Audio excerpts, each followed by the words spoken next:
शिक्षा प्राप्त कर सकें और गुरु के ज्ञान को, गुरु के चिंतन को और स्वयं गुरु को पूर्ण रूप से उनके गुरुत्व को अपने हृदय में पूर्ण रूप से स्थापित कर सकें। अपने अंदर जो कमल दल है उसके ऊपर गुरु को बिठा सकें, उनको आप देख सकें, उनका आप चिंतन कर सकें, उनका आप विचार कर सकें। और जब भी कहीं कोई संदेह, कोई शक, कोई गुंजाइश, कहीं भ्रांति आए तो आपके अंदर का ज्ञान आपको समझा सके। यह बहुत कठिन क्रिया है गुरु के लिए। यह शिष्य के लिए बहुत आसान क्रिया है कि वो अपने आप को, पात्र को खाली कर दे, अपने आप को पूर्ण रूप से खाली करके सामने खड़ा हो जाए, झोली फैला दे। मेरे पास कुछ है नहीं, मैं सब कुछ प्राप्त करने का अभिलाषी हूं, मैं तो केवल पशु हूं जो कि देह पर ही आश्रित हूं, देह के अलावा कोई मुझे ज्ञान नहीं है।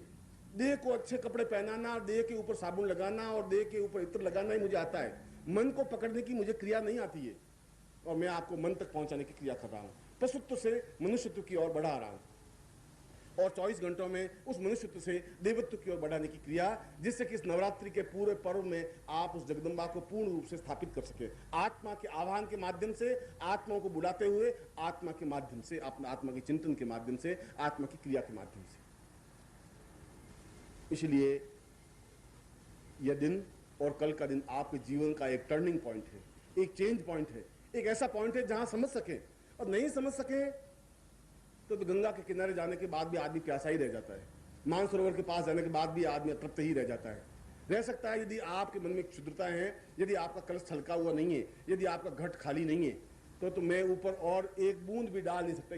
बिल्कुल एक घड़ा बिल्कुल पूरा भरा हुआ है, अब उसमें एक भी बूंद डालेंगे तो छलक जाएगी। खाली करने की क्रिया तो आप में है।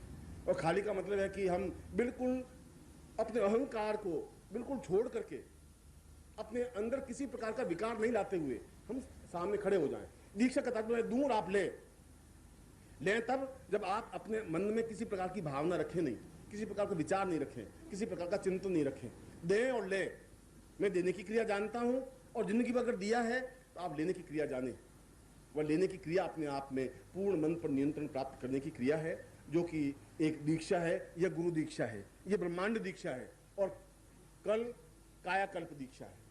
कायाकल्प का मतलब है, फिर मैंने कहा काया का मतलब है शरीर, काया का तात्पर्य है क्वचित माम पूर्व स काया, मन को समझने की क्रिया काया है। स आत्मा वैम स काया, आत्मा को अपने अंदर स्थापित करने की क्रिया, और ये सब आत्मा है। अगर चाहे बगलामुखी हो, चाहे छिन्नमस्ता हो, ये आत्मा है, ये मन है और ये देह एक पशुत्व है। इन तीनों के बीच में कड़ी जोड़ने की क्रिया है। केवल गुरु ही नहीं, गुरु के ऊपर तक पहुंच सके, जीवन का एक क्रियमाण है, मगर है गुरु के माध्यम से ही। डुबकी तो उसके माध्यम से लगेगी। आप सब सामने बैठ जाएं, जीवन का एक बहुत महत्वपूर्ण पाठ, एक जीवन का बहुत बड़ा चिंतन, बहुत बड़ा विचार मैं आपके सामने रख रहा हूं। बहुत बड़ी क्रिया आपके सामने होने जा रही है। आप उसी भावना को लेते हुए रहा था कि अगर आप आए तो कोई प्रभु ने चिंगारी दी है। हजारों, 4 अरब में से कुछ लोग अगर सामने खड़े हैं तो ये बहुत बड़ी बात है।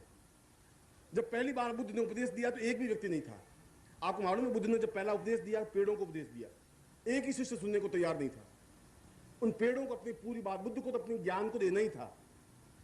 और बुद्ध भी पूरे मनुष्य ही है, मतलब पेड़ भी मनुष्य ही है, बस आप चलते फिरते और खड़े हैं। बाकी हृदय, धड़कन, चेतना, विचार, भावनाएं पेड़ों में भी उतनी आ सकती है, प्रकृति में उतनी जितनी आप में। पहला प्रवचन उन्होंने पूरा 1 घंटे का प्रवचन पेड़ों को दिया। महावीर स्वामी ने पर्वत की ओर खड़े होकर के मुंह करके पूरा 1 घंटे का प्रवचन दिया। ईसा मसीह ने पहली बार जब बताया तो कोई सुनने के लिए तैयार नहीं था। 4 से कंकर सामने रखे और उनको अपनी बात कही। मेरा तो सौभाग्य, उन लोगों से ज्यादा सौभाग्य है कि मेरे सामने अगर थोड़े ही सही हैं जो ये प्राप्त करने के अभिलाषी हैं, आकांक्षी हैं। ये बहुत बड़ी बात है। अगर इतने दीपक, अगर इतनी रोशनी, इतने सूर्य अगर एक साथ उग जाएंगे तो बहुत बड़ी घटना हो जाएगी, एक युगांतरकारी घटना हो जाएगी। और मैं आपको केवल दीपक नहीं रखना चाहता, सूर्य बनाना चाहता हूं। ये क्रिया उसी बात के अभ्यास है।